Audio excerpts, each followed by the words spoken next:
Amy. Hi!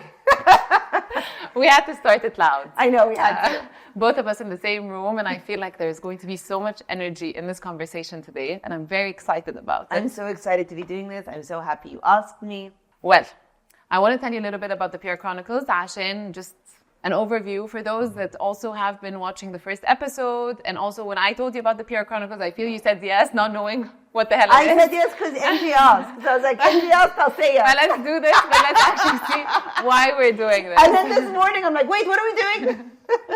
The PR Chronicles! Okay, so the PR Chronicles is basically this platform that I'm trying to create. And I don't want to say it's a podcast, that it's a conversation. I want to call it a conversation between creatives, between PRs, between a PR and a brand, between anyone that works in the creative field, basically. And the objective of it is to kind of like maybe tell our story from a different perspective, educate a little bit more about PR and about the world of PR and what impact it has on your business if you're a brand, or what impact it has on your mental health if you're a PR. So in this case, but basically educating a little bit more about this world. And I want to get your perspective. And I think a lot of people would be quite surprised that, why would you put someone else that for others, which is not the reality in this case, because we both know that, but for others are your competitors. Yeah. So why are you sitting together and actually like discussing all the ins and outs of this world together? But I feel like this is what also makes us grow collectively together, like the community that we have. And I have to say, Egypt has a very strong community when it comes to this. Between the artists and the creatives and so on, we've built a very tight community that is also very helpful to each other. So if we have all this knowledge, I want us to like give that to the world. I love that idea. Fa, let's start with my first question. When you started, and so you're the CEO and co-founder of MO4, when you started, did you have in mind that this would become what it is now, that it would be the empire that it is now? And if yes, why did you start it from the beginning? And if no, why did you start it nevertheless? Yeah, so you'll know this as a PR, but it's always very easy to create powerful origin stories in hindsight. And I think the thing that people never talk about is actually survival. And I think oftentimes it's survival that gets you from A to Z. It's just the need to keep going. You know, I'm a storyteller. I was a writer, an editor, a journalist all my life. I never owned an agency. I'd never run a business. I very naively thought that being the managing editor of a magazine was the same as running a business. It's not. It's far from it. It's far from it. You know, I was getting the sexy side. It was very stressful, but eventually I was getting the sexy side, the fun side. I got to be the storyteller, and I didn't have to worry about how the bills are paid. And so certainly I know my passion point, which is what ended up bringing me to Egypt, which is what found me being the editor of a magazine here and eventually starting MO4. My passion point has always been telling Egypt's stories. Is showcasing the stories that I didn't get growing up outside of Egypt in a time before social media and a time before the internet, because that's how old I am. And I had no representation, and no one was showcasing the things that I discovered when I moved to Egypt, which was our incredible talents, you know, our fashion designers and our musicians and our entrepreneurs and our dreamers, and they are, our talents are the representations of contemporary Egypt, and the way that as Egyptians we live this constant incredible juxtaposition of 7,000 years of history and this incredible vibrant contemporary culture through the people and the places. You know, as we always say it before, we tell the stories of the people and the places and the movements shaping Egypt and the Middle East today. So that was the kind of why, right? You always have to know your why. So that was the why of why we started MO4. Yeah. How it became a digital agency and then a social media agency and then a PR company and a production company. Yeah. None of that was planned. There was no business plan. Every single one of those steps that ended up being essential actually to our success and to our growth was a method of what does the market need? How can we make money from that in order to be able to survive to the next day? Because we had no funding. Yeah. No external funding whatsoever. I know people. So it's all self-generated. It was all self-generated, which is also interesting for and people MO4 to is know. always interesting because there's always so many rumors, and so I understand that. But the reality is, it was a hustle, and it was grit, and we built it the old school way. We would make £10, and we would put £9.99 back into the business, and we'd just keep going. And so when the opportunity came up, when someone said to us, "Hey, listen, why don't you do social media content since you're doing content?" We said yes, And then when we kind of felt that there was a gap, I mean, we really pioneered this idea of, in Egypt especially, using influencers. People were using media, or they were using celebrities to tell their stories, to amplify their messaging. No one had done influencers before. But that was another way where we're like, hold on a second, this is where the power is. These people with impact on social media platforms. Impact back then meant you had like 5,000 followers. Yeah. So on Bottit or e-commerce, clients would never allow me to do this, but on Bottit or e-commerce, I will use as quote-unquote influencers people with closed accounts. Yeah. I'll use the mom who has 700 followers, but all those women on her account are other moms in the school, 100%. and they're gonna buy the lunch boxes when it's community PR. It's community PR. It's community PR, which I think also, on a side note, is so worth exploring. Honestly, 100%. right now, because the more followers, the bigger the influencer is no longer a measurement anymore in this world. Fayani, I think it's anyway. Yeah. Back to what you were saying. So the answer is no. There was no plan to be as you termed it, an empire. Do you think the fact that you're 4 siblings contributed to that? Like, do you think, how important do you think the fact that you had other partners, which are your siblings, obviously, so it comes with the niceness and the challenge also that working with siblings comes with. But do you feel like this is also possible to the fact that you were 4 together? I'll tell you something. I feel the benefits. So first thing is, whenever you talk about entrepreneurships and you talk about starting a company, they always say choose the right founders. They tell you to choose people who can complement you, that don't have the same skill sets as you, but actually have the stuff that you lack. And also people that you can trust. I think it's easy to do the first one. I think it's very hard to do the second one. Very. I'll tell you, as a sole founder, it's very hard. Have you ever partnered with anyone? No. Okay. No. And why did you choose to do it alone? Wallahi, because I didn't even choose to have an agency as well, Amy. I found myself in it. I was living abroad. I moved back. I was like, let me start consulting with a few brands until I just figure out what I want to do with my life. And the first consultancy just turned into more people at what can the devaluation. So suddenly there were so many local brands. Fun times. It was great times for me because it started at a time where there was an actual need of PR for fashion. So it just turned into an agency without planning it. And then, it gets much harder to get a partner as you've already grown, because then you've already put so much and it's so much more your baby. Yeah. And so who am I going to trust? Like you were just speaking about this, like the trust part. Who am I going to trust to really have that same vision or that same care for my little baby as I did starting it? It's going to come around in the right time, but it is definitely very difficult. No, and if you've gotten this far, why? As an entrepreneur generally, and I think a lot of people that are working in this field, they face it. And we'll speak about the mental balance here, but it does become a very lonely journey. And it's very weird because you think, when people see us on social media, especially people like you and I with these very loud characters, like, oh my God, they're having the time of their life, and they're always out and they're always about and they're always in these events and they get invited to everything and then they travel and they're on vacation and it's so amazing to be them. And then, Anaba, differently from you have a family you come back home to, but I come back home and I'm like, this is so lonely. Like, this is, I think, the loneliest job ever because you're always with people, but you feel very lonely because this is work. You're always with them, you're socializing and everything. And a lot of become friends, but it's still within a work thing, And so your brain is automated in every outing you're at or every social event you're at, work related. You're thinking, how can I lock this in?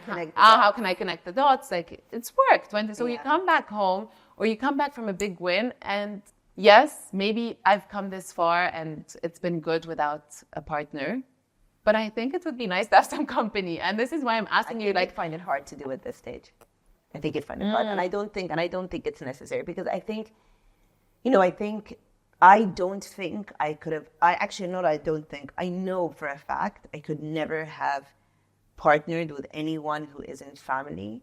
At the beginning when there was nothing to fight over, there was nothing to fight over. But as you grow and as people have responsibilities and as, each of us started to have children and build families and build lives, there, resentments come into it. And I don't want to say jealousies, but it's certainly, there's a lot of politics and a lot of factors coming into it. But and that happens in any partnership. The politics and the resentments and the credits and all of those issues exist. At least when it's family, ultimately there's a limit to how far that's going to go and how far someone's going to screw you over. And so you can still sleep at night from that perspective. Yeah. There's a big generational difference between us. Between me and Timmy, the youngest, there's over 10 years. Yeah. And that has enabled us to stay relevant across generations and across markets. Yeah, like with all the NFTs and the whole tech, See Noise is now one of our most successful products. You get to live the perks of being super cool and young. I have nothing to do with your brothers. It's amazing. Do you know what I mean? And so now we're really kind of reaping the benefits of us all having very different personalities and different strengths and different skill sets, because it's enabled us to stay relevant in wildly diverse markets. If I would say like MO4, what is the part that Amy is best at or Amy enjoys the most? It's the media side of the business. Horrific with clients. I'm awful with clients because I think I know best. Yeah. So the media is in my control, right? So the media is your story. You say what you want. I choose how to tell the story, and also media is what I'm trained to do, and it's what comes naturally to me. It's where my instincts are. And I cannot stand to not do it the best. But the media, I get that. The media, I understand. Yeah. It's your passion. And it's my passion, and I understand how to make it work, and I understand how to get people excited about stories, and I understand how to build them up. But I see you also on ground a lot with events and everything. So you're obviously very active on the PR part as well. Mm-hmm. So not just the media, which obviously media would be like the scene, Cairo scene, and then Scene Now, and all the scenes of the world, the Scene Saudi. I don't know where is the next scene? So where are we going to see the next scene? We just did Scene Now. So Scene Now UAE was our 14th publication. I feel like we should be doing Scene Sports. Scene Sports. I think there's a big one. There's space for that now.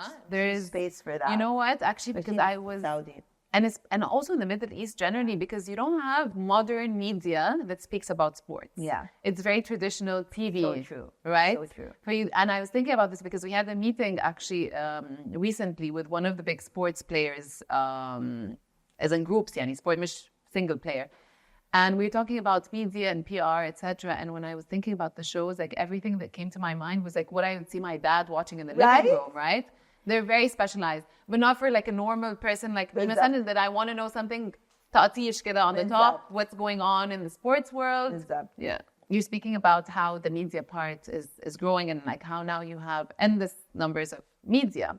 How do you feel like as MO4 or as Cairo Scene, however way you want to put it, how do you see that you've contributed to the evolution of media in the Middle East? Like you seem very confident to want to launch more and more channels, right? And more platforms. Yeah. Which means you think you're adding something that isn't there. Yeah. What is that? I think number one, no one's telling our stories in the way that we do. I think we have owned the narrative. I think you can see it. I think look at what Dubai did, right? What Dubai did. So number one, in terms of digital storytelling, we really were amongst the very first in the entire region. And it's funny, and I'm sure you know, and you will know this very well as a PR. In the Emirates, there's still this weird reliance on print. Yeah. Right? Yeah. And brands want that print coverage. Everyone wants to be in Time Out. People want to be in the glossy lifestyle magazines.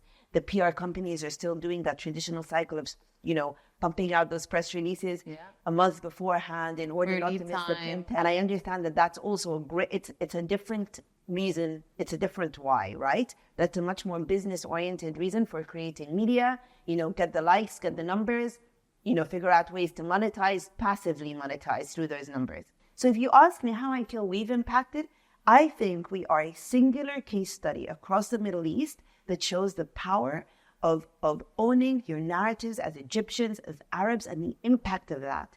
And I know we can publish, I'll give you an example. This is 2 days ago. Founder, this is Startup. Startup is one of our smallest publications because it's so niche.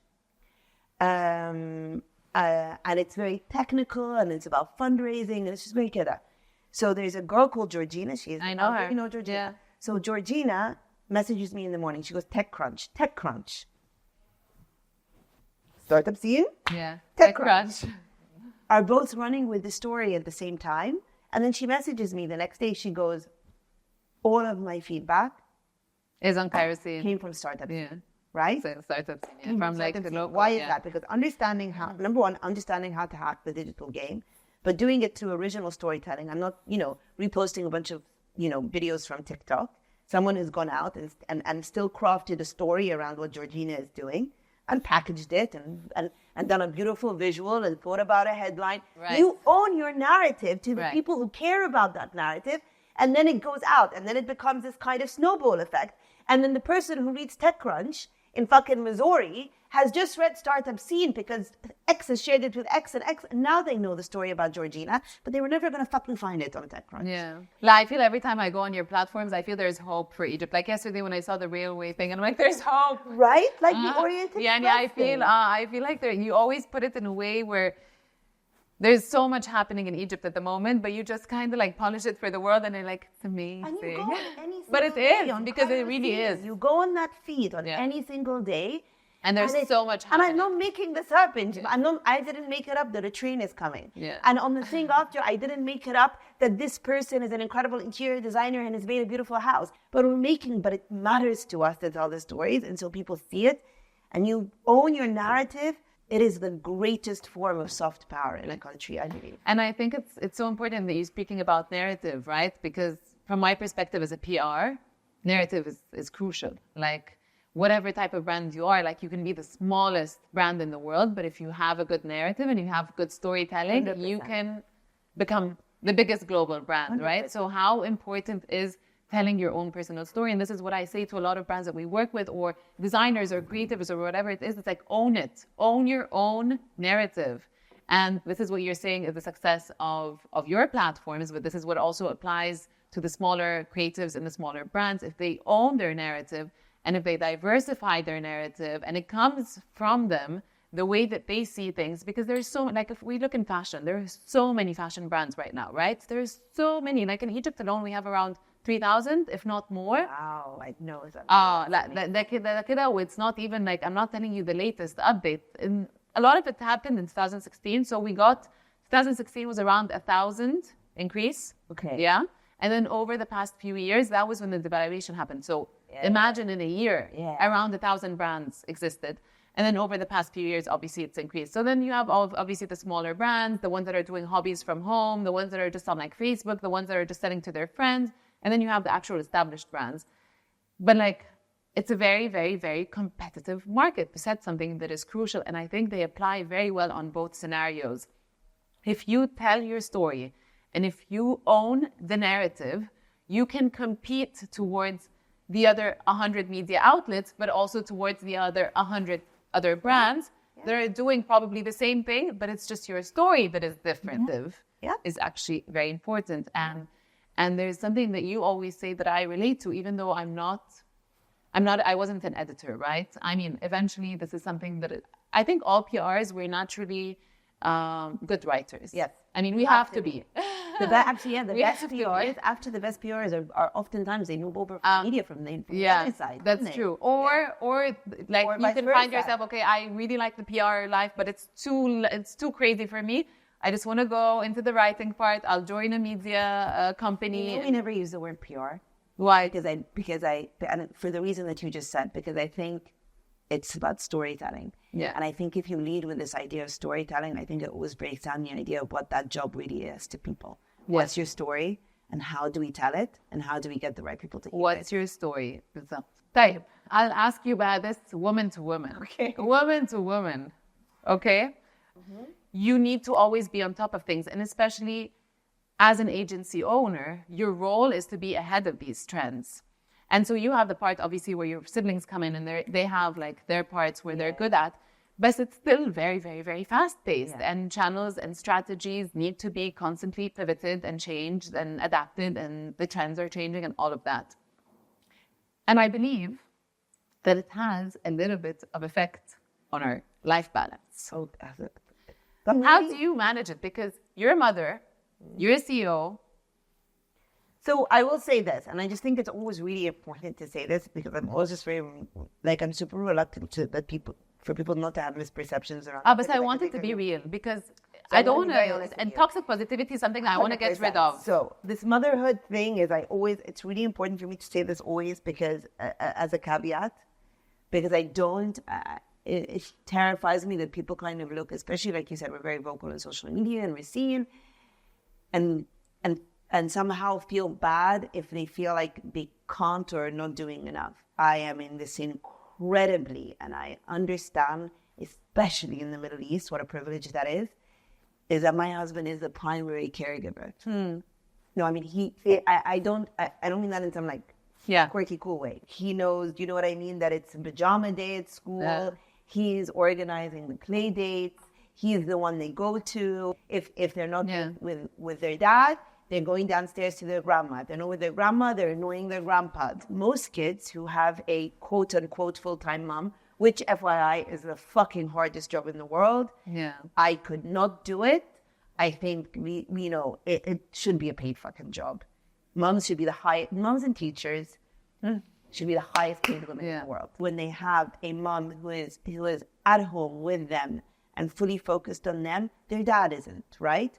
Their dad is out in the workplace working. They're not doing fuck all compared to the real women of this country who are, do you know what I mean, holding down 3 or 4 jobs, going back home, looking after the kids, looking after the house, looking after the man who is completely incompetent and doing fucking fuck all. Those women, Shaideen and Balad. We're going to get a lot of haters. I know. Probably a lot of man haters. A lot of man haters. Do you know what I mean? Those women, Sittet Mas, the real women of Egypt, Shaideen and Balad. Yeah. And they don't get to sit on panels and go, let me tell you about doing it all. No, we're not doing fuck all. Those women are doing it all. What would be, and this will be my closing point, unless you want to speak about something else, but what would be your advice for people that want to become storytellers, that want to delve into the media world, that are creatives, that are trying to make it, whether by crews that you work with and so on? What would be your advice for them to grow? Or from the examples that you've been giving, yani how you've created this platform, how you've owned the story, how Uribe, for example, came in and hired the local team or whatever it is.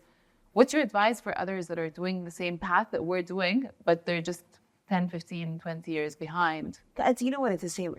I think it doesn't even matter the industry. And I don't even think it matters in this. Like I just told you, and I'm aware, everything you do comes at a price. I tunnel visioned to build this company, to build these stories. And now I live a nightmare every night. I genuinely feel like I'm in a chasm that I cannot cross to reach my family mentally. And that's my price I paid, and I've got to figure my way out of that.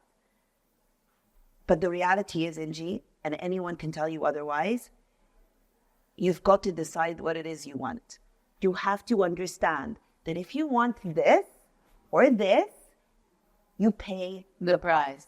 And the price is sacrifice and hard work and hustle 24/7, but you choose. But you choose. But you choose. But understand that if you're not willing to do that, you will have a lot of great things. And that's good if that's how you want it. People want different things. You don't get to say, I would like my me time and my self-care time and my this and my that and my holidays and my this. And I also want an empire. This is such a trip, I feel like I've been in this zone for an hour. I haven't even looked at it. I've really been in this zone. Thank you.